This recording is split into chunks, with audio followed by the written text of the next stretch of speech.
આપના હોવાથી જો કોઈને દુઃખ આવી પડે, કોઈને તકલીફ આવી પડે તો એ વાત બરાબર ન કહેવાય. આપ એવી કૃપા કરો, આપ એવી દયા કરો કે જે રીતે સારંગપુરમાં આપ બિરાજમાન છો એવી રીતે ગરુડીમાં જો ચાલુ થઈ જાય, દુખિયારા લોકોને છેક ત્યાં સુધી સારંગપુર સુધી ન પહોંચી શકતા, ભૂત પ્રેત પિશાચ નિકટ નહીં આવે, મહાવીર જબ નામ સુનાવે. તો હનુમાનજી મહારાજે ભૂત પ્રેતોને તો એટલા બધા કાઢ્યા હશે કે ના પૂછો, અગણિત.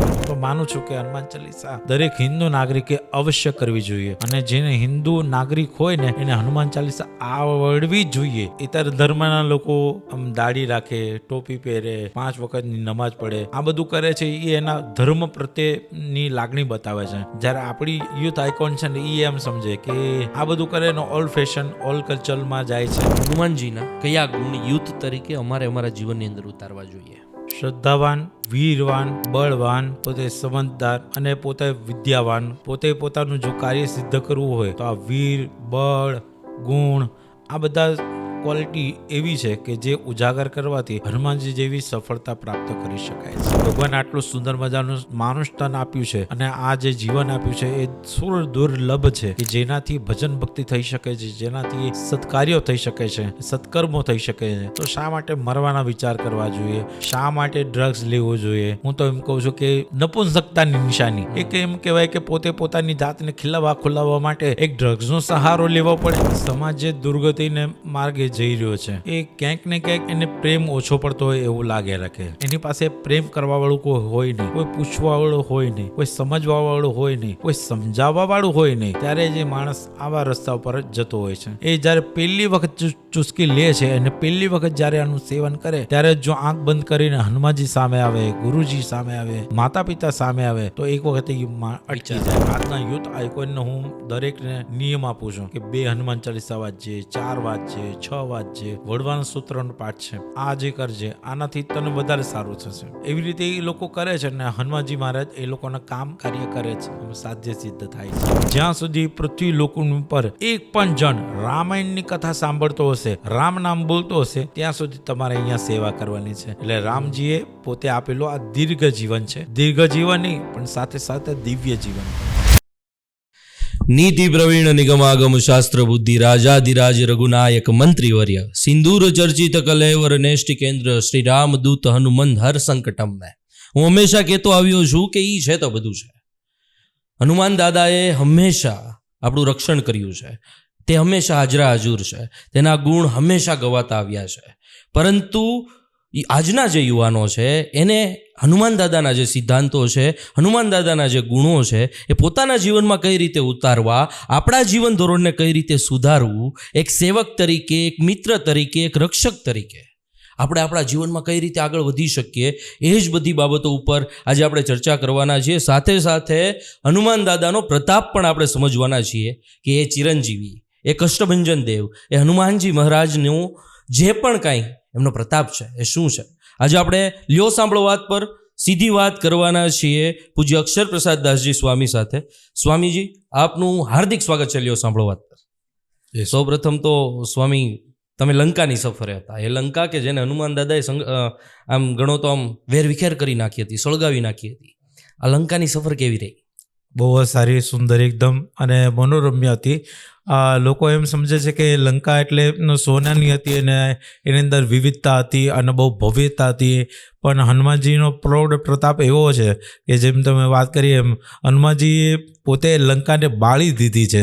એટલે જેના ઉપર વધારે આસક્તિ હોય એ આસક્તિનો નાશ કરવાવાળા હનુમાનજી મહારાજે આખી લંકાને સળગાવી દીધી અને પોતે એમ બતાવ્યું કે જેટલા આસક્ત રહેશો એને હું સળગાવી નાખીશ, એ વસ્તુને રહેવા નહીં દઉં.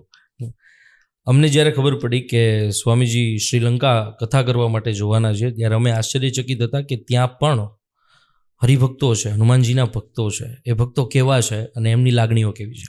ખૂબ સુંદર અને સારી રીતે પ્રતિસાદ પણ મળ્યો અને ત્યાંના હરિભક્તો રાવણને વધારે માને છે, પરંતુ એની સાથે સાથે હનુમાનજીનું જ્ઞાન પણ ધરાવે છે કે હનુમાનજીએ અહીંયા આવીને આ લીલા શા માટે કરી અને હનુમાનજીનો આ કરવા પાછળનો હેતુ શું હતો.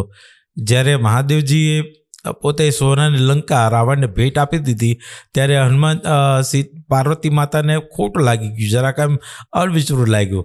અને પાર્વતી માતાએ કીધું કે મારા છોકરા જ્યાં નથી રહ્યા, મારા પતિ જ્યાં નથી રહ્યા, અને આવી સોનાની લંકા અને એક આ પોતાના ભક્તને ભેટ આપી દીધી, અને જો એ સુખી રહેતો હોય, જો એની અંદર એ સુખી થતો હોય તો હું પણ જોઈ લઉં કે કેવી રીતે થાય છે.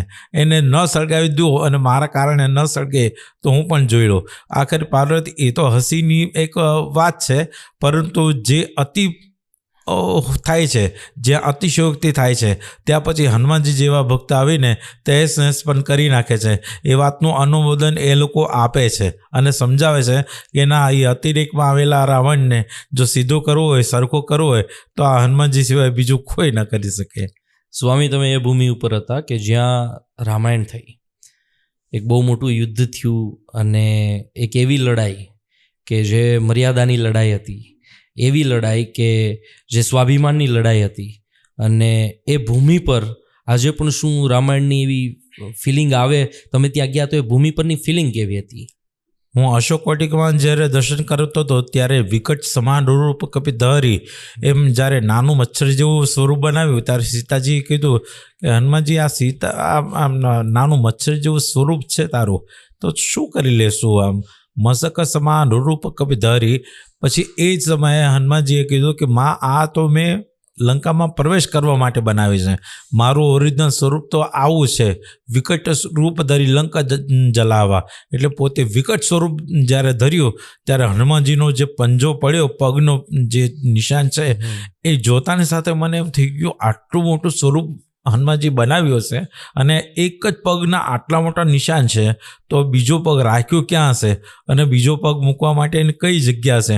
અને બાજુમાંથી ઘડઘડ કરતી વહેતી નદી, અશોક વાટિકાનું સુંદર મનોરમ્ય દર્શન, અને લંકાની જે અમિટ છાપ છે, એ છાપને જોતાની સાથે એમ લાગે કે જે પાટલા ઈંટો છે, જે પુરાતનની અવશેષો છે, એને જોતા એમ લાગ્યું કે ખરેખર અહીંયા રાવણનું રાજ રહ્યું હશે.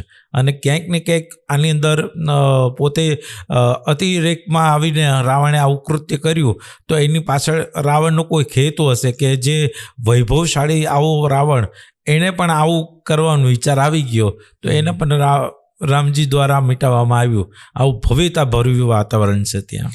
હંમેશા આપણે એવું સાંભળતા હોય કે હિન્દુ ધર્મની કહાનીઓ છે, રામાયણ છે, મહાભારત છે, હનુમાનજી જે પર્વત લઈને આવ્યા, આ બધું કાલ્પનિક છે. શ્રીલંકાની અંદર જઈને એવા અનેક પુરાવાઓ હશે, તમે પણ જોયા હશે, કે જે આની ઉપર પડદો નાખે છે કે ખરેખર આ કંઈ વસ્તુ કાલ્પનિક નથી, પરંતુ આ સત્ય હકીકત છે. જે લખાયેલા છે શાસ્ત્રો, એ હકીકત છે. એવા કેટલાક પ્રમાણો કે જે તમે તમારી આંખે નિહાળા છે, એ મારે જાણવા છે. પહેલાં તો રામેશ્વરથી જે શ્રીલંકા વચ્ચેનો સેતુ બન્યો, આજની મોડર્ન યુગની અંદર હું ખરેખર ફિલ્મ તો જોતો નથી, પરંતુ રામ સેતુ નામનું એક ફિલ્મ આવ્યું. એ ફિલ્મમાં દર્શાવવામાં આવ્યું કે ખરેખર રામ સેતુ હતો કે નહીં, એના પર ડિબેટ બહુ ચાલી હતી. અને આખરે એ સાયન્ટિસ્ટે માથું ખંજવાળતા પોતે કબૂલ કર્યું કે નહીં, ખરેખર રામ સેતુ હતો, અને આ વાત બની ગઈ છે, આ ઇતિહાસ થઈ ગયો છે, આ રચાઈ ગયું છે. ત્યારથી પછી એ માંડીને બીજું એમ સમજીએ, આ મેં તમને વાત કરી એમ હનુમાનજીના પદ ચિહ્નો ત્યાં છે, રાવણના મહેલની ભવ્યતા છે, એની અંદર પોન્ડ જે બનાવવામાં આવ્યા છે, એક પછી એક ઓલા જે સ્વિમિંગ પુલ કહેવાય છે, નાવાના જે સ્વિમિંગ પુલ છે, એની ડ્રેનેજ લાઇનની સિસ્ટમ, એના ફ્લોરની ફુવારાની સિસ્ટમ, આ બધું જોતા એમ લાગે કે એ વખતનો રાવણ કેટલો વૈભવશાળી હશે.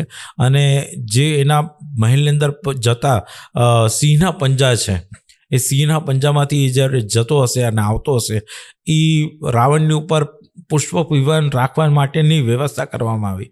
એક એવો એરિયો નક્કી કરવામાં આવ્યો કે પુષ્પ વિમાન અહીંયા ઉતારવું અને અહીંથી રાવણે પોતાના મહેલમાં જવું. તો એ કેટલું બધું અંતર છે, તો રાખતો ક્યાં છે, રહેતો ક્યાં છે, સમજતો ક્યાં છે, ને કઈ રીતે એનું જીવન ચરિત્ર વર્ણવ્યું છે, એના પરથી એક એક શબ્દમાં જોઈએ. હવે શું વર્ણન કરીએ કે જે પુરાતની જે ઇતિહાસ હતો એમ માનવામાં આવે છે કે રાવણ રહેતો અહીંયા હશે ને ખાતો અહીંયા હશે ને અશોક વાટિકા ક્યાં હશે ને આ સીતાજીને ક્યાં રાખ્યા હશે. જોતા સમજતા તો બહુ ભવ્યતા અને દિવ્યતા લાગે કે ખરેખર ત્યાં જવા જેવું છે અને એક વસ્તુ સમજવા જેવું છે કે આવી રીતે હોવું અને હોઈ શકે એ વાતનો પુરાવો ત્યાં મળે છે. મારે શરૂઆત ત્યાંથી કરવી છે. આ પોડકાસ્ટની અંદર આપણે એવી ઘણી બધી વાતો કરવાના છીએ, યુવાનો ઉપર હોય, વ્યસનો ઉપર હોય, હનુમાનજીના પ્રતાપ ઉપર હોય. મારે સૌથી પહેલાં એ જાણવું છે કે સ્વામીજી તમારા માટે હનુમાનજી કષ્ટભંજન દેવજી તમારા માટે શું છે? હનુમાનજી અમારા ઈષ્ટદેવ તરીકે સ્વામિનારાયણ ભગવાન છે, પરંતુ સ્વામિનારાયણ ભગવાને પોતે જે કુળદેવતા તરીકે હનુમાનજીને સ્થાપ્યા છે. ધર્મકુળની અંદર કુળદેવતા તરીકે હનુમાનજી છે, એટલે અમારા આરાધ્ય દેવ તરીકે હનુમાનજી થઈ જાય છે. આરાધ્ય દેવ, ઈષ્ટદેવ તરીકે સ્વામિનારાયણ રોમ રોમની અંદર પ્રસરીને રહ્યા હોય. ના કાપો તો એની અંદરથી એક જ વાત નીકળે કે સ્વામિનારાયણ નામનું મહામંત્રનો જાપ નીકળતો હોય. પરંતુ આરાધ્ય દેવ તરીકે મેં હનુમાનજીને એટલા માટે પસંદ કર્યા. અમારા ગુરુજી હનુમાનજીને ખૂબ મોટા ભગત હતા અને ખૂબ એમને આરાધના કરી હતી. હનુમાનજીને ખૂબ રાજી કર્યા હતા અને એ રાજીપો મેળવવા માટે મેં પણ અથાગ પ્રયત્ન કર્યો. મેં પણ ગુરુજીને વારંવાર કીધું કે હનુમાનજીની જેવી પ્રસન્નતા આપની પાસે છે એવી પ્રસન્નતા હું પણ મેળવું. ગુરુજી કહેતા હતા કે હનુમાનજી જેવા છે ને ગુણ, હનુમાનજી જેવા પોતે આઇકોન એવી રીતે બનાવ કે હનુમાનજી જેવી ક્વોલિટી પોતાનામાં પ્રસ્થાપિત કરવી જોઈએ. જેમ કોઈ માણસને ફિલ્મ સ્ટાર જે પસંદ હોય, જેમ ક્રિકેટર પસંદ હોય, જેમ કોઈ મોટો આઈડલ એને પસંદ હોય, એવી રીતે એ આઈડલના પાછળ એટલો બધો ગાંડો થતો હોય છે કે એની એક એક જીવનચર્યા વાંચતો હોય, સમજતો હોય. હું પણ એવી રીતે છે ને હનુમાનજીનું એક એક ચરિત્ર, એક એક સિદ્ધાંત, એક એક આદતો, એક એક વિચાર એ હું વાંચું, સમજું અને પોતાના હૃદય ઉતારું. અને પછી મેં વિચાર કર્યો કે નહીં, આઈડલ તરીકે હનુમાનજીને બનાવીએ તો હનુમાનજી એ આપણી દુનિયાને જરૂર પાર લગાડે. અને બાકી તો બધા આઈડિયલ મરી જવાના છે, પરંતુ આ અજરામર અને ચિરંજીવી છે. તો આ બીજું કોઈ ન હોઈ શકે. આપણા જીવનનો આઈડલ હનુમાનજીને જ બનાવવાના હોય. એવી રીતે મેં હનુમાનજીને પસંદ કર્યા. આની અંદર આ હનુમાનજીનો પ્રતાપ કેવો? સારંગપુરમાં જે હનુમાનજી છે ગોપાલ સ્વામી પધરાવેલા છે, પરંતુ અહીંયા જે છે એ 35 વર્ષ પહેલાં અમારા ગુરુજી ચાલતા આવતા હતા અને ગામના લોકોને રામાયણ, ભાગવત આ બધાનું જ્ઞાન આપતા હતા. હનુમાનજીની પ્રત્યે અને પ્રસન્નતા પહેલેથી અમારા ગુરુજી અંદર ખૂબ હતી, એટલે એમના નામની આગળ જ હનુમાનજીવાળા એમ કરીને બોલાવાતો હતો. પછી ધીમે ધીમે હનુમાનજી મહારાજની આરાધના કરતા ગુરુજી પોતાના અનેક વર્ષો હનુમાનજીને સમર્પિત કરી નાખ્યા. એમની જે ક્રિયાઓ હતી, એમની જે એક સાધનાઓ હતી, એ સાધનાઓ કરીને પોતે સાધનરૂપી આમ એટલી બધી સાધનાના અંદર ડૂબી ગયા કે પોતે હનુમાનજીના ચરિત્રમાં એટલા બધા ગળા ડૂબ થઈ ગયા કે હનુમાનજી સિવાય કોઈ વાત નહીં. સ્વામિનારાયણ ભગવાન ઈષ્ટદેવતા તરીકે અને આરાધ્ય દેવતા તરીકે હનુમાનજી મહારાજ પોતાના જીવનમાં વર્ણવી લીધા. અને પછી હનુમાનજીને હૃદય કરીને પોતે સાધનાઓ એ પ્રમાણે કરી કે દાદા આપના હોવાથી જો કોઈને દુઃખ આવી પડે, કોઈને તકલીફ આવી પડે તો એ વાત બરાબર ન કહેવાય. આપ એવી કૃપા કરો, આપ એવી દયા કરો કે જે રીતે સારંગપુરમાં આપ બિરાજમાન છો અને સારંગપુરમાં આપ પ્રૌઢ પ્રતાપ કરો છો, એવી રીતે ગરુડીમાં જો ચાલુ થઈ જાય, એવી રીતે ગરુડીની અંદર જો આપનો પ્રતાપ વર્તાવો તો વધારે સારું. દુખિયારા લોકોને છેક ત્યાં સુધી સારંગપુર સુધી ન પહોંચી શકતા હોય તો અહીંયા સુરતમાં રહેતા લોકોને આમ શાંતિ અને એનો અહેસાસ થાય એ માટેનો પ્રયત્ન કરવામાં આવે. તો અહીંયા હનુમાનજીની આરાધના કરતાં હનુમાનજીને અહીંયા પોતે પ્રસ્થાપિત કર્યા અને પોતે અલગ જગાવ્યો. એનાથી હનુમાનજીની ઉત્પત્તિ થઈ. પછી 35 વર્ષથી સુરત હોય કે બીજા બધા શહેરો હોય ત્યાંથી અનેક લોકો ગલુડી ધામ આવે છે. અહીંયા અનેકની મનોકામનાઓ પૂરી થઈ છે. કોઈ એવી મનોકામના કે કોઈની પૂરી થઈ હોય અને જેને જોઈને હરેક વ્યક્તિ આશ્ચર્યચકિત હોય, એવી કોઈ મનોકામના દાદાએ પૂરી કરી હોય તો મારે સાંભળવી છે. એવી તો હજારો ને લાખો છે. એવી તો હું તમને શું વાત કરું, કારણ કે આવ્યા પછી લોકો મને કહે છે કે મારી આ માનતા પૂરી થઈ ગઈ, આ માનતા પૂરી થઈ ગઈ. ત્યારે અમને જાણીએ કે ઓ હનુમાનજીએ આ કામ કરી દીધું, આવું કામ કરી દીધું. અને ભૂત પ્રેત પિશાચ નિકટ નહીં આવે, મહાવીર જબ નામ સુનાવે. તો હનુમાનજી મહારાજે ભૂત પ્રેતોને તો એટલા બધા કાઢ્યા હશે કે ના પૂછો, અગણિત.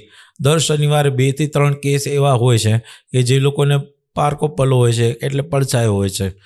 પણ હું એમ વિચાર કરું કે આ જે અંધશ્રદ્ધા છે ને લોકોમાં, એ અંધશ્રદ્ધા દૂર થાય અને સાચે સાચ હનુમાનજી મહારાજનો પ્રતાપ જો એ લોકોને આમ હોય અને હનુમાનજી મહારાજ ઉપર દ્રઢ વિશ્વાસ અને શ્રદ્ધા હોય તો કોઈની તાકાત નથી કે કોઈ કોઈના શરીરમાં પ્રવેશ કરી શકે અને કોઈ કોઈના અંદર આવીને આવો ઉપદ્રવ કરી શકે. એ માટે હનુમાનજીના માદળિયા છે, હનુમાનજીનો નીતિ પ્રવીણનો અષ્ટક છે, હનુમાન ચાલીસા છે, વડવાનું સ્તોત્ર છે, આવા અનેકવિધ હનુમાનજીના ઉપચારો છે જે કરવાથી આજના યુથ આઇકોનને હું દરેકને નિયમ આપું છું કે 2 હનુમાન ચાલીસા વાંચજે, 4 વાંચજે, 6 વાંચજે, વડવાનું સ્તોત્રનો પાઠ છે આ જે કરજે, આનાથી તને વધારે સારું થશે. એવી રીતે એ લોકો કરે છે ને હનુમાનજી મહારાજ એ લોકોના કામ કાર્ય કરે છે, આમ સાધ્ય સિદ્ધ થાય છે. મારે એ પૂછવું છે કે માનતા એટલે શું અને માનતા ખરેખર કેવી હોવી જોઈએ? માનતાનું એવું છે કે લોકોની શ્રદ્ધા અને વિશ્વાસ, લોકો કેવી રીતે હનુમાનજીને જુએ છે, કેવી રીતે એને સમજવાનો પ્રયાસ કરે છે. કારણ કે અમુક લોકોને છે ને પોતાનું કામ બળજબરીથી કરાવવા માટે એ જે ભાગ્યમાં નથી એ વસ્તુને પામવાની કોશિશ કરે તો એની માટે એને પ્રયત્ન કરવો પડે. એવું કહેવાય છે કે બેલેન્સ હોય બેંકમાં તો આપણે ચેક ફાડી શકીએ. ચેક ફાડવાની ત્યારે થઈ શકે ક્રિયા જ્યારે બેંકમાં બેલેન્સ હોય. એવી રીતે આપણા કર્મનું પાસું જો મજબૂત હોય તો આપણે કંઈક ને કંઈક માંગી શકીએ, કંઈક ને કંઈક એની તરફ પ્રસ્તુત કરીએ કે દાદા આ જોઈએ છે, આવું જોઈએ છે અને આટલું જોઈએ છે. પરંતુ કર્મ તો કરવું પડશે ને, એની માટે બેલેન્સ તો વધારવું પડશે. તો લોકો બેલેન્સ નથી વધારતા, સીધે સીધું માંગણી કરે છે, માનતાઓ રાખે છે અને માનતાઓ ન પૂરી થતાની સાથે પછી એની શ્રદ્ધા ધીમે ધીમે લૂઝ થતી જાય કે મેં જો આ કર્યું માંગ્યું હતું ને તો આ કામ થયું નહીં, આ કામ થયું નહીં. હું એમ કહું છું કે પાત્રતા વધારો.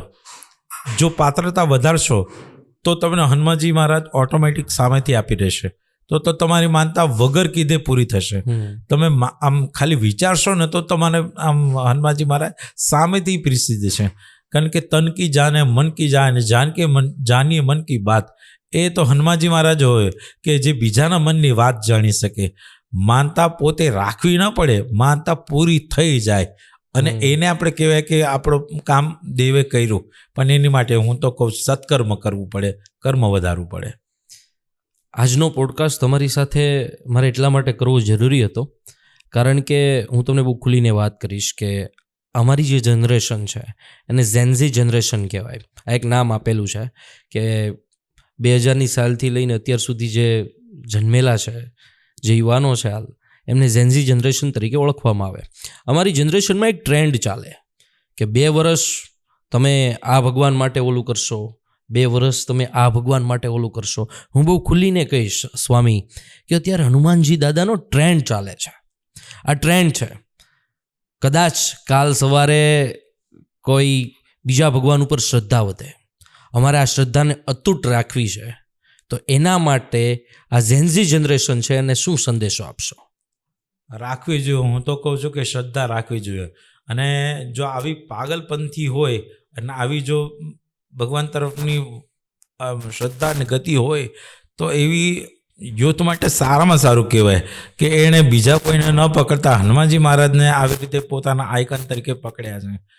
બાકી જો અત્યારે ફિલ્મ સ્ટારની પાછળ કે કોઈ પણ મોટા વ્યક્તિની પાછળ કે કોઈ બીજા યુથની પાછળ એમ તેમ જાય અને પોતાનો સમય ખોય અને પોતાની લાઈફ બરબાદ કરે, એના કરતાં તો હનુમાનજી મહારાજને પોતાને યુથ આઇકોન તરીકે બનાવે અને જો એની પાછળ જાય ને તો એનો જીવનમાં સુગંધિત પણ આવે અને એક શ્રદ્ધાવાન પણ બને અને લોકોને એમ લાગે કે નહીં આ સારા માર્ગે તરફ વળે છે. લોકોને આજે ચાલીસા કરતો હોય, રામાયણના પાઠ કરતો હોય કે કોઈ પણ જાતના પાઠ કરતો હોય, તિલક ચાંદલો કરતો હોય તો સામે જે બેઠી હોય વ્યક્તિ, સમજો સ્ત્રી હોય કે કોઈ પણ છોકરી હોય, તો એમ કે આ મોટો ભગત બની ગયો છે. જો સિંદૂરનો ચાંદલો કરતો હોય તો કે આ મોટો ભગત બની ગયો, ચાંદલો કરવા માંડ્યો હવે.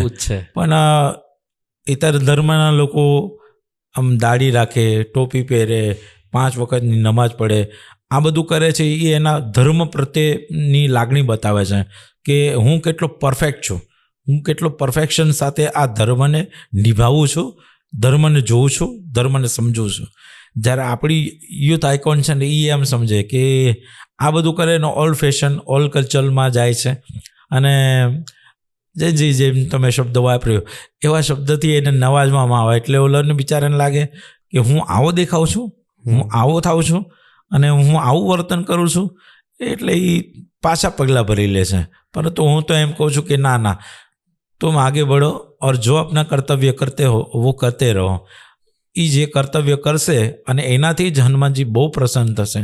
અને બહુ સાચી વાત છે, જ્યારે 25 વર્ષનો યુવાન અંગદ, આપણે નામ સાંભળ્યું છે, વાનર સેનાની અંદર બાલીનો પુત્ર અંગદ હતો. 25 વર્ષનો અંગદ એ જ્યારે લંકામાં જાય છે અને લંકાપતિ રાવણની સામે જઈને ઊભો રહે છે. રાવણ તો કંઈક વિદ્વાન હતો અને કંઈક મોટો માથાળો હતો અને એટલા બધા ગુણો સંપન્ન હતો અને એટલી બધી વેદાંતોની અંદર રચો પચ્યો હતો.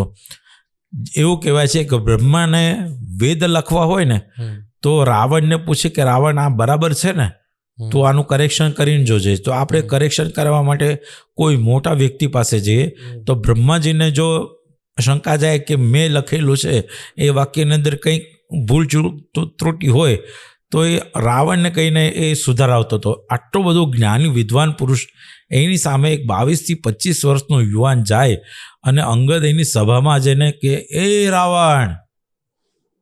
રાવણના પરસેવા છૂટી જાય કે ઓહો 25 વર્ષનો એક યુવાન આવીને મને એમ ચેલેન્જ આપે છે, જો તું આ સભામાં મારો પગ હલાવી દે ને તો હું તને ચેલેન્જ કરીને કહું છું કે રામ પાછા વયા જાય અને અમે વાનર સેના અમારા રસ્તે માપી લઈએ, અમારે યુદ્ધ નથી કરવું, અમે સીતાજીની અહીંયા છોડી દઈએ.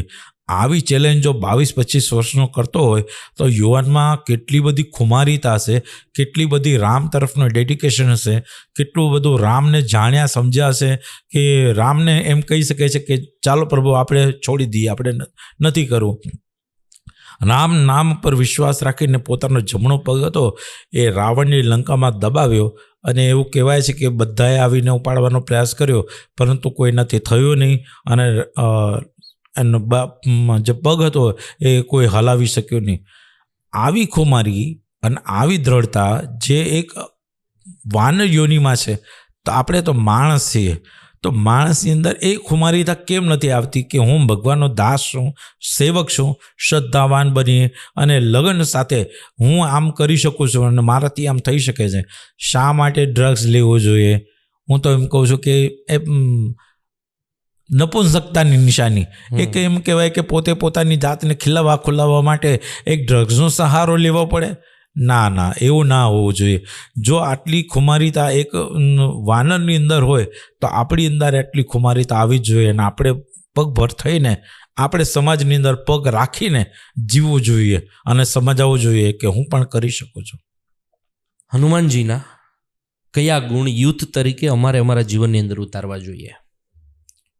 શ્રદ્ધાવાન, વીરવાન, બળવાન, પોતે સમજદાર અને પોતે વિદ્યાવાન, ગુણી અતિ ચાતુર, રામ કાજ કરી વેગો આતુર. પોતે પોતાનું જો કાર્ય સિદ્ધ કરવું હોય તો આ વીર, બળ, ગુણ આ બધા ક્વોલિટી એવી છે કે જે ઉજાગર કરવાથી હનુમાનજી જેવી સફળતા પ્રાપ્ત કરી શકાય છે.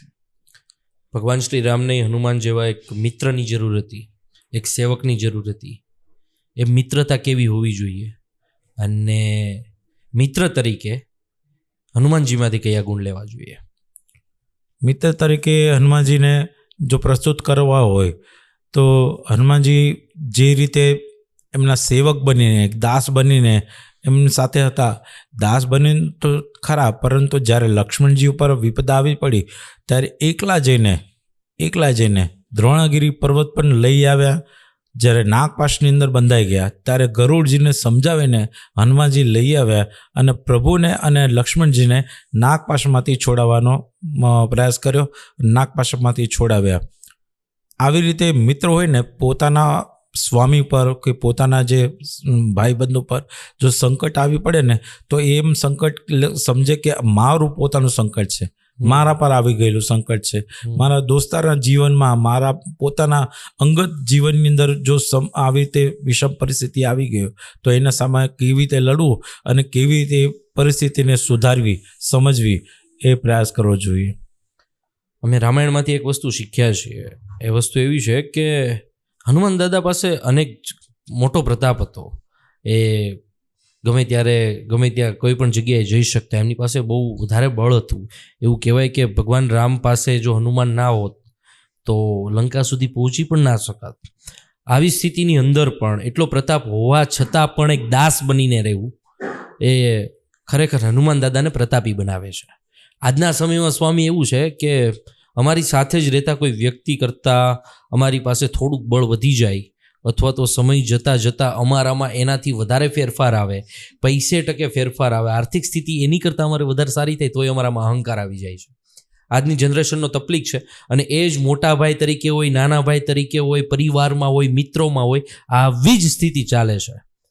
તો આ બાબતે તમારું શું કહેવું છે? નાથ ન કછું મોરી પ્રભુતાઈ, સબ પ્રતાપ રઘુરાઈ. એમ કહેવાય છે કે હનુમાનજી મહારાજે આટલું બધું વિશાળ કામ કર્યું, આટલી બધી જો પોતે સીતાજીની શોધ કરીને લઈ આવ્યા, લંકા બાળી દીધી, આવીને હનુમાનજી રામજી પાસે પ્રસ્તુત થયા. હનુમાનજી કહે છે કે પ્રભુ આવી રીતે જામનજી એમના તરફથી બોલે છે કે રામજી તમારા પ્રતાપથી હનુમાનજી લંકાપુરી દહન કરી આવ્યા છે, સીતાજીની શોધ કરી આવ્યા, તમારી આપેલી મુદ્રિકા હતી ને એ સીતાજીને આપી આવ્યા, આટલું બધું વૈભવશાળી કામ કરી આવ્યા છે તમારા પ્રતાપથી. તો રામજી કહે છે કે ના, હનુમાનજીની આની અંદર ખૂબ મહેનત છે. હનુમાનજી એટલે અતુલિત બલરામમ હેમ શૈલાવદેયમ. જો હનુમાનજી ન હોત તો આવું બધું ના થાત, હનુમાનજી હોત તો આવું થાત, હનુમાનજી ન હોત તો આવું થાત. વારંવાર હનુમાનજીને બળોતરી કરીને બોલાવ્યા અને તુમ મમ પ્રિય ભરત સમ ભાઈ, પોતાના ભાઈની જેવી ઉપમા, એ ભરત જેવી ઉપમા હનુમાનજીને આપી દીધી. અને અસ કહી પ્રભુ અંગ લગાવવા, અને એવી રીતે કરીને હનુમાનજીને પોતે ગળે લગાડી દીધા અને પીઠ થાબડી. ત્યારે હનુમાનજી કહે છે કે ના પ્રભુ ના, આની અંદર મારી કંઈ જ પ્રભુતા નથી, આની અંદર મેં કંઈ કર્યું એવું નથી. તો રામજી કહે છે આ બધું કાર્ય તો તું કરી હનુમાન, બીજું કોણ કરી શકે? હનુમાનજી કહે છે કે જો પ્રભુ ગયો ને ત્યારે પ્રભુ મુદ્રિકા મેલીમુખ માહી, તમારી આપેલી જે મુદ્રિકા હતી ને એ મારા મોઢામાં હતી, એટલે રામ નામ મોઢામાં હતું.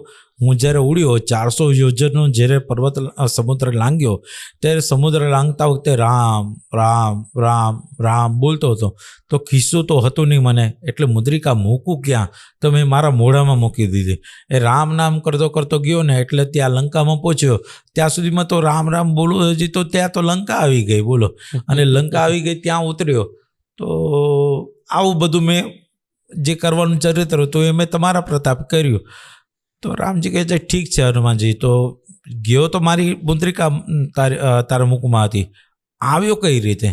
બસ સેમ પ્રભુ, જેમ તમારી મુદ્રિકા મારા મોઢામાં હતી ને એવી રીતે રિટર્ન આવ્યો. ત્યારે મારી માની ચૂડામણી મારી પાસે હતી, એ ચૂડામણી મેં સાથે લીધી ને એનાથી મને પાવર મળ્યો અને ત્યાંથી પાછો અહીંયા રિટર્ન પણ આવી ગયો. એટલે આની અંદર નાત ન કછું મોરી પ્રભુ થાય, મારું કંઈ નથી, મેં કાંઈ કર્યું જ નથી. જે કાંઈ કર્યું તમે કર્યું છે અને તમારા વતી થયું છે, તમારી આજ્ઞાથી થયું છે. પછી હું તો વાનરમતી છું, એક કૂદકો મારો તો અહીંયા, બીજો કૂદકો મારો તો ત્યાં. તો આ લોકોએ મારી પૂંછને આગ લગાડી દઈએ. હવે કયો પ્રભુ, પૂંછને આગ લાગી જાય પછી વાનર રહેતો હશે સકણો? એ પૂંછને જેવી આગ લગાડી એટલે હું તો કૂદતો બધી બાજુ ફરતો ગયો, એમાં બધાના મહેલ સળગી ગયા. બસ એટલે એટલું પોતે દાસત્વ પણ બતાવ્યું, એટલું પોતાની જાતની નીચ બતાવી, એટલી પોતે નરમાઈ બતાવી.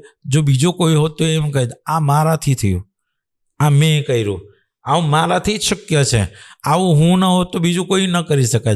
મેં આવું કર્યું, મેં તેવું કર્યું, મેં એવું કર્યું. એ સમાજની અંદર છે ને એવું કહેનારા હું, મેં અને મારું એમ કરનારા ઘણા લોકો છે. પણ તારું, તું અને તમારા વતી એમ જે થાય ને ત્યારે ખરેખર રામાયણ સર્જાય છે. મહાભારતમાં પણ એમ જ હતું, જેટલું મારું કર્યા એટલે મહાભારત થઈ ગયું, અને તારું જેમ કર્યું એટલે રામાયણ સર્જાઈ ગયું.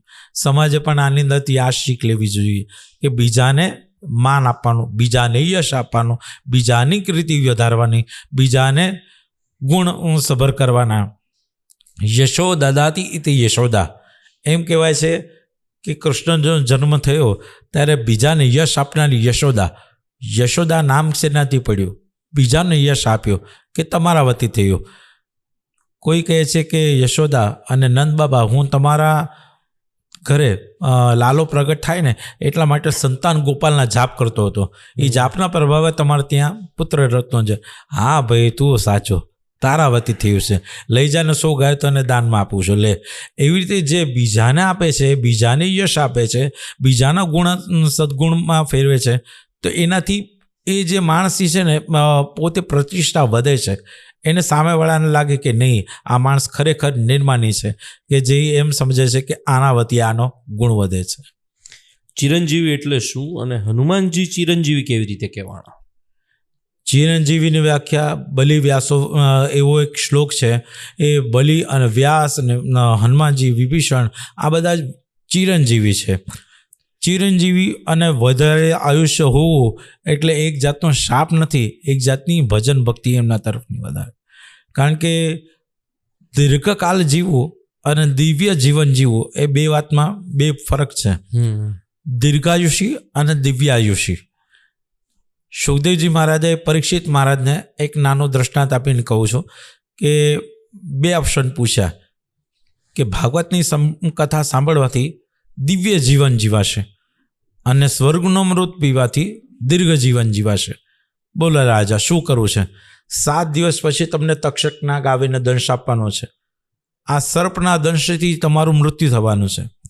7 દિવસમાં મરી જવું છે કથા સાંભળીને, કે પછી કથા સાંભળીને પછી દિવ્ય જીવન જીવવું છે, ભગવાનના ધામમાં જવું છે. તમારી પાસે 2 ઓપ્શન છે. તો પરીક્ષિત રાજા પણ કન્ફ્યુઝ થઈ ગયા. પરીક્ષિત રાજાએ કીધું, કરવું શું? આની અંદર 2માંથી કયો ઓપ્શન સિલેક્ટ કરું? ગુરુદેવ, આપ અમને એ બતાવો કે આ 2માં ફરક શું છે. કીધું કે સમજી લો રાજા, દીર્ઘજીવી છે ને એક ચાંદીનું વાસણ છે અને દિવ્ય જીવન છે એ લોઢાનું વાસણ છે. લોઢાનું વાસણ જોવે છે કે ચાંદીનું વાસણ જોવે છે? તો ઓફકોર્સ બધા લોકો ચાંદી તરફ જ વળશે. પરંતુ એક નીચે સૂચના લખેલી હોય છે, જેમ દરેક પેકેટની નીચે ટર્મ્સ એન્ડ કન્ડિશન લખેલી હોય, એમ નીચે કન્ડિશન લખેલી હતી કે આ લોઢાને પારસમણીનો સ્પર્શ કરાવવામાં આવશે. તો પારસમણીનો સ્પર્શ કરાવવા પછી લોઢું સોનું બને છે. તો હવે શું જોઈએ છે? હવે નેચરલી લોકો લોઢા તરફ વળશે. હવે લોઢું પસંદ કરશે, કારણ કે લોઢાને પારસમણી અડવાનો છે. જેમ પારસમણીના સ્પર્શથી લોઢું સોનું બની જાય છે, એમ હનુમાનજી જેવી ચિરંજીવિતા એ એટલા માટે છે કે એમને રામાયણનો સ્પર્શ થઈ જાય છે, અને રામજીના ચરણનો સ્પર્શ થઈ જાય, રામજીના જીવન ચરિત્રનો સ્પર્શ થઈ જાય, તો પછી આ જીવન એ દિવ્ય જીવન, એ દીર્ઘ જીવન જેવું જ બની જાય છે. એ પછી ગમે તેટલું જીવે તો એ ઓછું પડે, ઉલટાનું ઓછું પડે. જ્યારે રામજી જતા હતા, નિર્વાણ કરતા હતા, ત્યારે એમણે પૂછ્યું કે હનુમાન, તું ક્યાં આવે છે મારી પાછળ? હનુમાનજી કહે છે, જ્યાં પ્રભુ તમે ત્યાં હું. રામજી કહે છે, ના હનુમાન, અહીંયા રહેવાનું છે અને અહીંયા રહીને રામ નામનો પ્રતાપ વધારવાનો છે. જ્યાં સુધી પૃથ્વી લોકોની ઉપર એક પણ જણ રામાયણની કથા સાંભળતો હશે, રામ નામ બોલતો હશે, ત્યાં સુધી તમારે અહીંયા સેવા કરવાની છે. એટલે રામજીએ પોતે આપેલું આ દીર્ઘ જીવન છે. દીર્ઘ જીવન નહીં, પણ સાથે સાથે દિવ્ય જીવન પણ છે. હનુમાનજી અને અમારું આજનું જીવન. અત્યારના સમયમાં અનેક પ્રશ્નો છે. સમાજ, હું તમને કહું તો દરની ઠોકરો ખાય છે. અનેક ઘરેલું પ્રશ્નો છે, ભાઈ ભાઈમાં પ્રશ્નો છે, સાસુ વહુના પ્રશ્નો છે. ઘરની અંદર કોઈ જ પ્રકારની સ્થિતિ સારી નથી. હું તમને એ વસ્તુ સ્પષ્ટપણે કહી શકું જાહેર જીવનમાં રહીને કે 100માંથી 60% ઘરો એવા છે કે જ્યાં કંકાસ ઘર કરી ગયો છે. આવા લોકો જો હનુમાનજી ઉપર ભરોસો રાખે અથવા તો રામાયણના ગુણોને પોતાના જીવનમાં ઉતારે તો એનાથી શું ફાયદો થાય? જેવી રીતે એક ઘરને બનાવવા માટે ખાલી ઈંટ, રેતી, કપચીની જરૂર નથી. એની અંદર રહેનારા લોકો એક મકાનને ઘર બનાવે છે. આ જ્યારે ઈંટ, રેતી, કપચી, સિમેન્ટ દ્વારા બને છે, એ તો ખાલી ઘર કહેવાય છે. મકાન કહેવાય છે. પણ એ મકાનને ખરેખર અર્થમાં ઘર બનાવવું એ ઘરવાળાઓ એને ઘરનું ઉપમા આપે છે. બધાને સાથે રાખીને, સહભાગી રહીને, એકબીજાને યશ આપીને, મેં આપને જેમ વાત કરી એમ એકબીજાને યશ આપે અને બધું તારાથી થયું, તું મોટો અને તારાથી થાય, તારું છે, આવી રીતે તારાની સદભાવના જાગે તો એ રામાયણ જેવું દ્રશ્ય ખડું કરે. આની અંદર કોઈ એક વ્યક્તિની જરૂર નથી. જો મા, બાપ, ભાઈ, બહેન, કાકા, દાદા, મામા એમ સમજે કે હું છું અને મારાથી જ થાય છે અને મારા વતી જ થાય છે તો એ ખોટું છે. આની અંદર બધાની જરૂર પડે છે અને બધાનો સાથ સહકાર હોય તો જ આ રામાયણ ઊભી થઈ શકે છે. જ્યારે આપણે યાદ હશે કે વાનર સેના મળીને સેતુ બાંધતી હતી ત્યારે નાનામાં નાના વાનરની પણ જરૂર પડી. નાનામાં નાના વાનરની પણ. દધીમુખ કેરી સંજસમ એમ કહેવાય છે કે નાનામાં નાનો વાનર પણ આવીને રામ નામ લખે અને પથ્થર પાણીમાં નાખે અને પથ્થર તરતો હતો. તો એની અંદર ખિસકોલીને પણ એવું થયું કે હું પણ આની અંદર કંઈક સહભાગ આપું. ખિસકોલી અંદર ધૂળમાં આડોટીને પોતાના શરીર ઉપર એ ધૂળની રસકોણ લીધી અને ત્યાં જઈને ખંખેરી નાખી. એ ખંખેરેલી ધૂળ એ બે પથ્થરની વચ્ચેનું સિમેન્ટનું કામ કરવા લાગી. તો રામજીના જોઈને બહુ હસવું. રામજીએ કહ્યું કે શું કરે છે? તો કહે છે કે પ્રભુ હું આપની સેવા કરવા માંગુ છું. આ વાનરો મોટા મોટા પથ્થર નાખતા હોય પણ મારી જેવી નાની ખિસકોલી અહીંયા આવીને પોતાનું શરીર આમ ધ્રુજાવે અને એમ માટી ખંખેરી નાખે તો આ બે પથ્થર જોડાઈ જાય, એ સિમેન્ટનું કામ કરે. એવી રીતે નાના મોટા દરેક જણ મળીને ઘરની અંદર સંપીને રહે, ઘરની અંદર સમજણ સાથે રહે તો એ રામાયણ જેવું ચિત્ર, રામ સેતુનું કાર્ય જેમ ચાલતું હતું એમ રામ સેતુનું એકબીજાના હૃદયનું સેતુ એ સ્થાપી શકે છે, એકબીજાના હૃદય સુધી જઈ શકે છે. હમણાં જ સુરતના જ એક વિસ્તારમાં એવી ઘટના બની કે પરિવારના જ એક વ્યક્તિએ એના મમ્મી પપ્પા, એના પત્ની, એનો દીકરો બધાને જ મોતને ઘાટ ઉતારવાના પ્રયત્નો કર્યા. એક એવો સમાજ કે જે સમાજ હંમેશા પ્રતિષ્ઠાની દ્રષ્ટિએ આગળ રહ્યો, સંસ્કારોની દ્રષ્ટિએ આગળ રહ્યો, આવા સમાજની અંદર આવી ઘટનાઓ બનતી જાય છે. એનું કારણ શું સ્વામી? અજ્ઞાનતા અને શાસ્ત્રોનું વાંચન ઓછું હોય. જે અત્યારનો કલ્ચર છે ને એટલો બધો થાકી ગયો છે, એટલો બધો નિરાશ થઈ ગયો છે કે એને સમજવા માટેનો કોઈક આરો નથી રહ્યો. કંઈ કોઈ પણ જગ્યાએથી એને સારું વાંચન ન થાય, કંઈક સારો સત્સંગ ન થાય તો જ આવું પગલું ભરી શકે છે, તો જ આ માણસની અંદર આવી વિકારતા પ્રાપ્ત કરી શકે. બાકી જો એને સારો સત્સંગ કર્યો હોય, સારી રીતે સારા મંદિરમાં જઈને સારું વ્યાખ્યાન સાંભળ્યું હોય તો રામાયણ અને મહાભારત, ભાગવત આવા શાસ્ત્રોના માધ્યમથી કેટલાય લોકોના જીવન પરિવર્તન થાય છે અને કેટલાય લોકો બચી જાય છે. બીજું મોબાઈલમાં ખાલી બસ એમ રીલ્સ જોવા માટે અને ખરાબ વાંચન, અભદ્રતા જોવા માટે નથી. એક સારી બાબતો પણ એની અંદર શીખવાડવામાં આવે છે. એક બેન હતા, ઘરની અંદર તૈયારી કરતા હતા ફાંસી ખાવાની. એ ફાંસી ખાતા વખતે એક બારે પાર્સલ દેવા માટે એક જણ આવી જાય છે, કુરિયર દેવા માટે આવે અને જોઈ જાય છે કે બેન ફાંસીનો ફંદો તૈયાર કરીને બેઠા છે અને બસ હું જઈને એમને જ્ઞાન આપું. તો આ ભાઈ કોઈ રીતે જતા નથી, પાણીનો ગ્લાસ માંગે છે, પછી કંઈ કેટલા પ્રયાસો કરે છે કે બેન દરવાજો ખોલે અને મને વાત કરે, એની અંદરથી વાત કાઢવાનો પ્રયત્ન કરે છે અને પછી હું તમને ટૂંકમાં કહું છું કે એ અંતે ભગવદ્ ગીતા આપે છે બેનના હાથમાં અને ભગવદ્ ગીતા આપીને કહે છે કે બેન આની અંદર તને સોલ્યુશન ન મળે તો તું આ ફાંસીનો ફંદો તારી માટે તૈયાર જ છે, આનો તું અનુકરણ કરી લેજે, પરંતુ પહેલાં એક વખત ભાગવદ્ ગીતા વાંચી લે. બસ આવી ભગવદ્ ગીતા છે, હનુમાન ચરિત્ર છે, આવા કોઈ ચારિત્ર છે, આવા કોઈ ભગવાનના સદગુણોની વાર્તાઓ છે, આવું જ્ઞાન છે, એ જો સાંભળી લે, સમજી લે તો એના જીવનમાં અવશ્ય વળાંક આવી શકે છે, તો જ આ વિકૃતિ ટળી શકે છે. મારા એક મિત્ર છે, એમની ગાડી પાછળ લખેલું છે તુમ રક્ષક કા હો કો ડરના. એ કાલે મરવાની વાતો કરતા હતા, મારે મરી જવું છે. જે આવા લોકો છે કે જે ભગવાન ઉપર વિશ્વાસ તો રાખે છે પણ મજબૂત મનોબળ નથી રાખતા, એવા લોકોને શું કહેશો? ખરેખર એ લોકોએ સોચવા જેવી, સમજવા જેવી બાબત છે કે જેને આપણે યુથ આઇકોન બનાવ્યા હોય, પોતાના જીવનની અંદર એને સ્થાન આપ્યું હોય તો એ હનુમાનજી મહારાજની દ્રઢ ઉપાસના અને આજ્ઞા અને શ્રદ્ધા રાખીને જીવનની અંદર કેવી રીતે જીવવાનું એ આગળ એને વિચાર કરવો જોઈએ. મરવાની વાત તો બહુ ખોટી છે, ખરાબ છે, અને ભગવાન આટલું સુંદર મજાનું માનુષ તન આપ્યું છે અને આ જે જીવન આપ્યું છે એ શું દુર્લભ છે કે જે દેવતાઓને પણ દુર્લભ એવું આ મનુષ્ય શરીર આપ્યું છે કે જેનાથી ભજન ભક્તિ થઈ શકે છે, જેનાથી સત્કાર્યો થઈ શકે છે, સત્કર્મો થઈ શકે છે. તો શા માટે મરવાના વિચાર કરવા જોઈએ?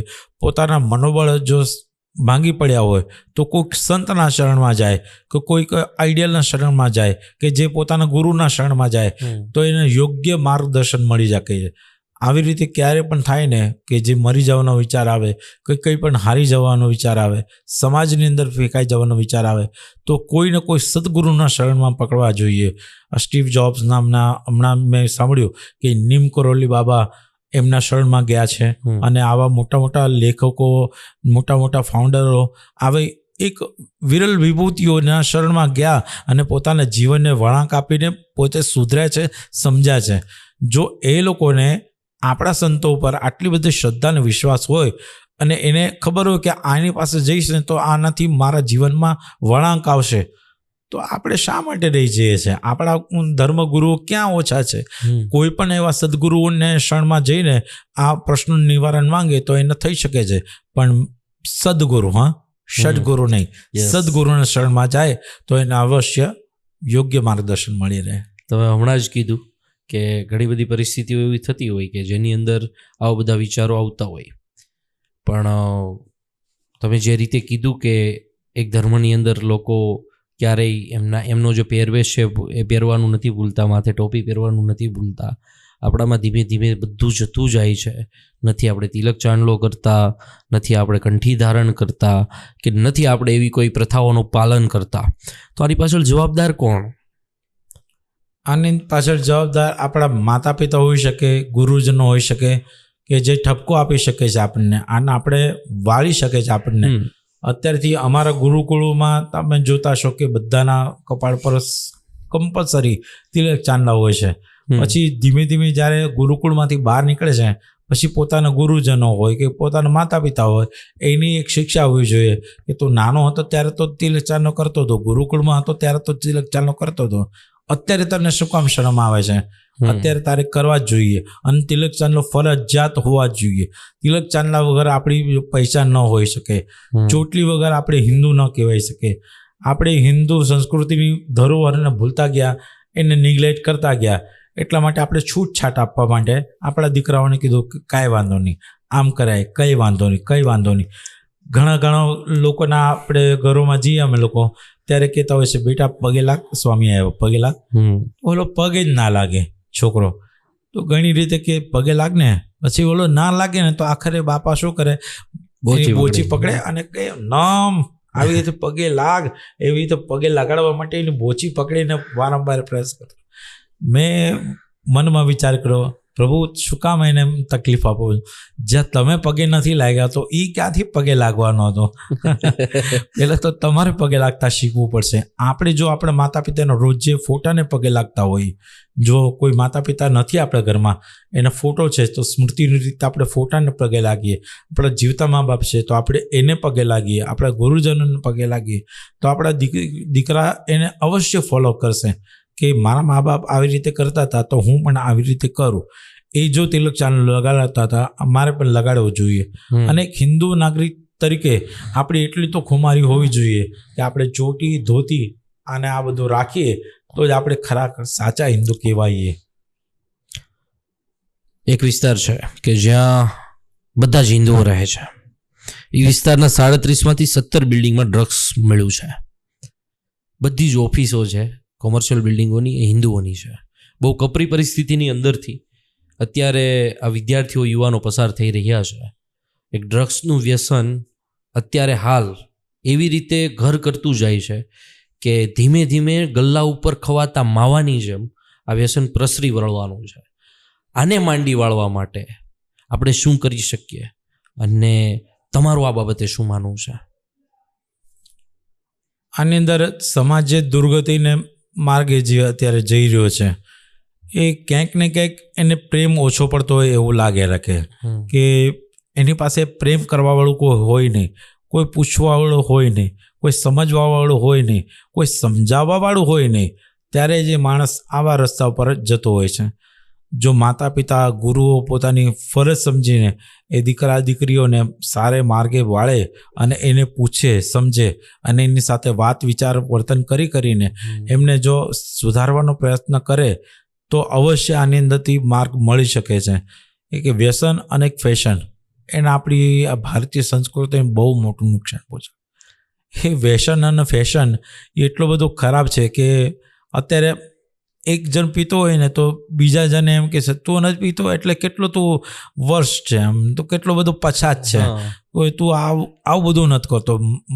માણસનું જીવન ક્યાં ને ક્યાં નીકળી ગયું અને શું શું કરવા માંડ્યો, તું હજી આવો ને આવો જ રહી ગયો. એટલે ઓલાને શું લાગે કે હું ખોટું કરું છું, કંઈક મારાથી કંઈક ખોટું થાય છે, મારાથી આ નથી થઈ શકતું, ઓલું નથી થઈ શકતું, લાવ હું પણ કરીને દઉં, હું પણ કરીને જો કે આનાથી થાય છે શું. એ પણ લેવા માંડે, એ પણ કરવા માંડે. પણ એને એક ડર એવો હોવો જોઈએ કે મારા માથે કોણ છે, મારા માથે કોનો સહારો છે, કોનો સહાયો છે, હું કેવા વાતાવરણની અંદર છું, કેવા સંસ્કારની અંદર છું, તો મારે આવું કરવું જોઈએ કે ન કરવું જોઈએ. પ્રભુ મુદ્રિકા મેલી મુખમાહી જલી દિલા દિગા અચરજ નાહી. જો હનુમાનજી મોઢામાં ફક્ત રામ નામ મૂક્યું તો 400 યોજનનો સમુદ્ર લાંઘન કરી ગયા. તો હું આ જો મૂકીશ તો આ તો મારા જીવનનો સત્યાનાશ કરી નાખશે. આ કરતાં પહેલાં મારે હનુમાનજીને યાદ કરવા છે, આ કરતાં પહેલાં મારે મારા માતા પિતાની યાદ કરવા છે, આ કરતાં પહેલાં મારે મારા ગુરુજનોની યાદ કરવા છે. એ જ્યારે પહેલી વખત ચુસ્કી લે છે અને પહેલી વખત જ્યારે આનું સેવન કરે ત્યારે જો આંખ બંધ કરીને હનુમાનજી સામે આવે, ગુરુજી સામે આવે, માતા પિતા સામે આવે તો એક વખત અટકી જાય, વિચાર કરવા માંડે કે આ મારે નથી કરવું, આ કરીશ તો આની અંદરથી બહુ ખરાબ થશે, મને આની લત લાગી જશે, એ છોડી દેશે. મને ખબર છે સ્વામી પોતે તમે અંધશ્રદ્ધાથી તમે પોતે એ બાબતથી બહુ જ વિરોધાભાસ ધરાવો છો કે અંધશ્રદ્ધા ના હોવી જોઈએ. ઘણી બધી વખત એવું થતું હોય કે ધર્મની રૂએ લોકોને વ્યસનોના રવાડે ચડાવવામાં આવતા હોય. ઘણા બધા વિડીયો સોશિયલ મીડિયા ઉપર છે કે ધૂણતા ધૂણતા દારૂ પીતા હોય અથવા તો મદપાન કરતા હોય, જેની સામું અઢળક લોકો બેઠા છે. એ લોકોની વચ્ચે એમના બાળકો બેઠા છે જેની ઉંમર 12 વર્ષ છે, 13 વર્ષ છે, 18 વર્ષ છે. એ લોકો જાહેરમાં આ રીતનું જે મદપાન છે કરીને એ લોકોને પ્રેરણા આપે છે કે આવું કંઈ કરાય. તો ખરેખર શું હિન્દુ ધર્મની અંદર આવું કંઈ છે કે આ લોકો જાહેરમાં કરી શકે? ના, બિલકુલ નહીં. સ્વામિનારાયણ ભગવાને સખત વિરોધ કર્યો છે. જે દેવતાને મદપાન અને સુરા નૈવેદ્ય ધરાવાતું હોય તે દેવનું નૈવેદ્ય ધારણ કરવું નહીં. એ ચાહે પ્રસાદના રૂપમાં હોય કે નૈવેદ્યના રૂપમાં હોય, પરંતુ એ દેવને પણ માનવા નહીં. એમ સ્વામિનારાયણ ભગવાને સ્પષ્ટપણે પણ કરીને શિક્ષાપત્રની અંદર પણ આજ્ઞા લખી છે. આવી રીતે કરનારા પોતે પોતાનો અહમ ઈગો સેટિસ્ફાય કરવા માટે આવું કંઈક ને કંઈક તૂટ ઊભું કરતા હોય છે, કંઈક ધૂણતા હોય છે. એક તો પહેલાં હું ધૂણવા પર સખત વિરોધ છું. મને કોઈ ધૂણે એટલે બહુ ચીડ ચડે. મને એમ થાય કે ધૂણતા શું કામ હશે માણસની અંદર. કોઈ કહે છે મારી અંદર આવી ગયો, ઓલો કહે છે મારી અંદર આવી ગયો, આ કહે છે મારી અંદર આવી ગયો. કોઈની અંદર હનુમાનજી પ્રવેશ કરતા નથી તો રામનું કામ કરવા માંડે, રામનું કામ કરવા માંડે. જો કોઈની અંદર કર્ણ પ્રવેશ કરી જાય તો કેટલું સારું નહીં. હું તો એમ કહું છું કર્ણ જો પ્રવેશ કરી જાય તો પોતે સોનાની વીંટી દાન કરવા માંડે, હાર ચેન ઉતારીને દાન કરવા માંડે. એટલે કર્ણે સુવર્ણ દાન કર્યું હતું, હું પણ સુવર્ણ દાન કરવા માંડું. આવી રીતે કર્ણ હાજર થઈ જાય, રામ કાજ કરી વેકો આતુર હનુમાનજી હાજર થઈ જાય તો કેટલું સારું. એ સમાજનું કાર્ય કરવા માંડે, કર્ણ સોનાનું દાન કરવા માંડે. આવી રીતે આ લોકો કેમ હાજર થતા નથી જે બીજા બધા હાજર થાય છે?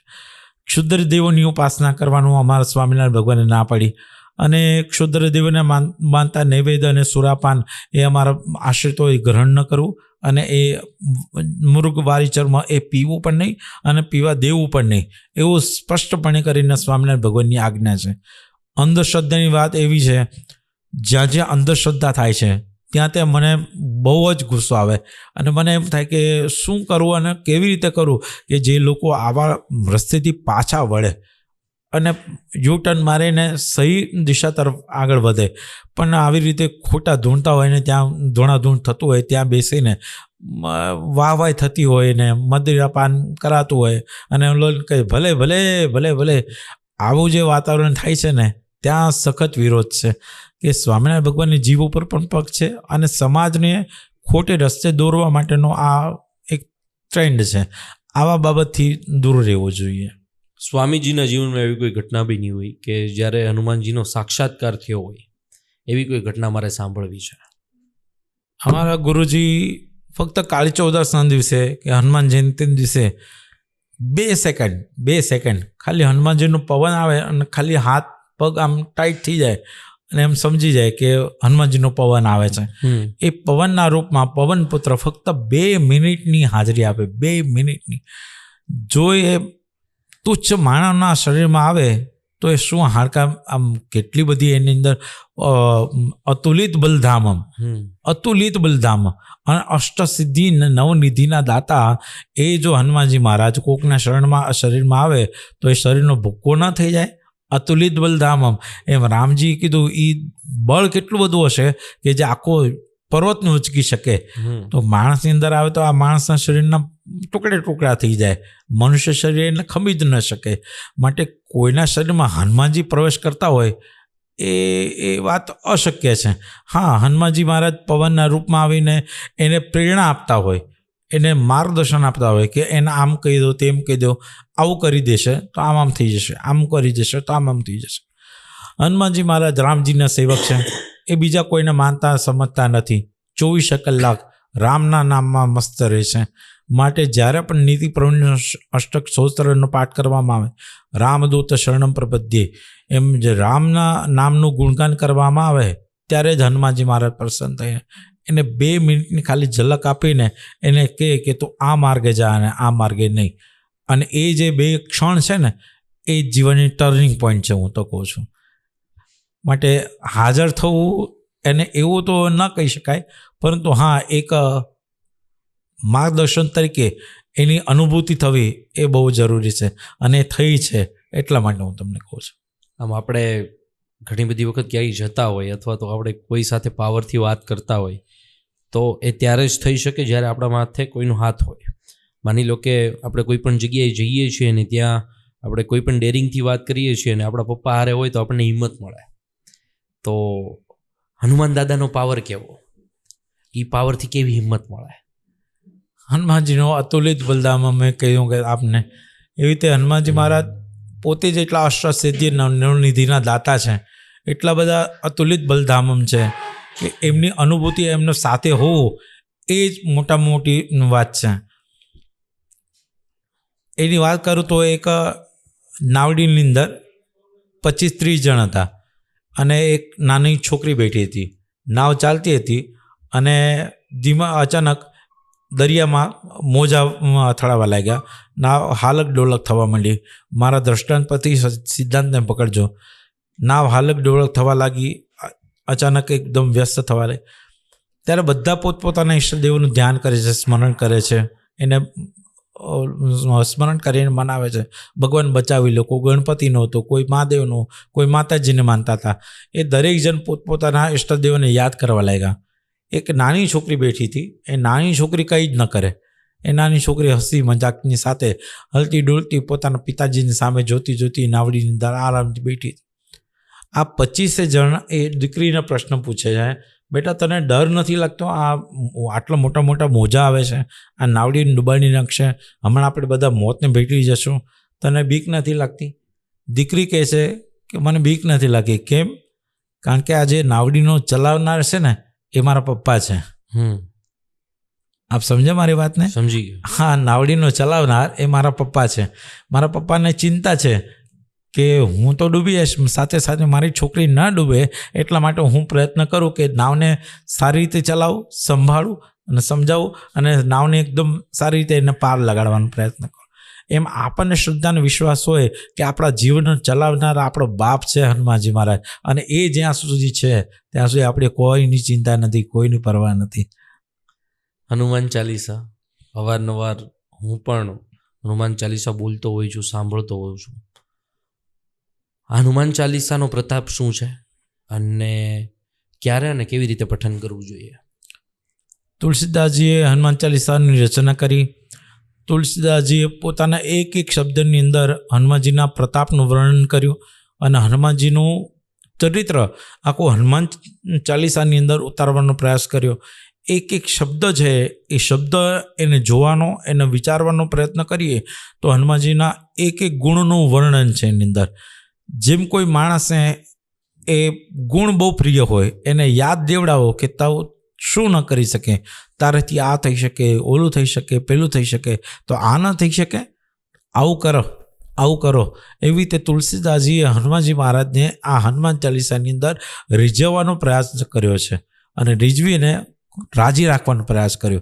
તો હનુમાનજી બહુ રાજી થઈને એ કામ કરે અને કાર્ય આપણું પાર પાડે એ માટેનો એની અંદર પ્રયાસ છે. હું તો માનું છું કે હનુમાન ચાલીસા દરેક હિન્દુ નાગરિકે અવશ્ય કરવી જોઈએ અને જેને હિન્દુ નાગરિક હોય ને એને હનુમાન ચાલીસા આવડવી જોઈએ અને જેને આવડે નહીં ને એ હિન્દુ કેવડાવવાના લાયક જ નથી.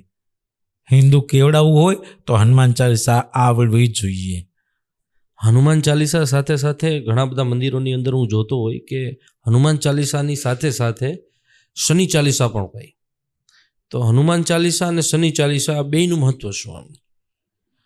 હનુમાન ચાલીસા અને શનિ ચાલીસા છે એ શનિદેવને રાજી રાખે છે અને હનુમાન ચાલીસા એ હનુમાનજીને રાજી રાખે. હનુમાનજીને શનિદેવને જ્યારે પણ જરૂર પડી, શનિદેવને પોતાનું જ્યારે બળ ક્ષીણ થતો લાગ્યું, રાવણની લંકામાં જ્યારે પકડાયા ત્યારે હનુમાનજીને યાદ કર્યા અને હનુમાનજીએ આવીને શનિ મહારાજની રક્ષા કરી. હનુમાનજી મહારાજે શનિ મહારાજને છોડાવ્યા, રાવણના પાશબાદ હનુમાનજી છોડાવ્યા અને શનિદેવે વચન આપ્યું કે જ્યાં હનુમાન ચાલીસાના પાઠ થતા હશે ને એની ઉપર મારી સાડાસાતી ક્યારેય નહીં પડે, એના પર મારી રહેમ કૃપા દ્રષ્ટિ કાયમ રહેશે, એના પર મારી વક્રી દ્રષ્ટિ ક્યારેય પણ નહીં જાય. એટલા માટે હનુમાન ચાલીસાની સાથે શનિ ચાલીસા પણ ગવાય અને શનિ ચાલીસાનો પણ પાઠ પઠન કરાય તો હનુમાન ચાલીસા જેટલું જ એ ફળ કરે છે. તમારો ખૂબ ખૂબ આભાર સ્વામી. લ્યો સાંભળો વાત પર આવી તમારા આશીર્વચન યુથને આપવા બદલ.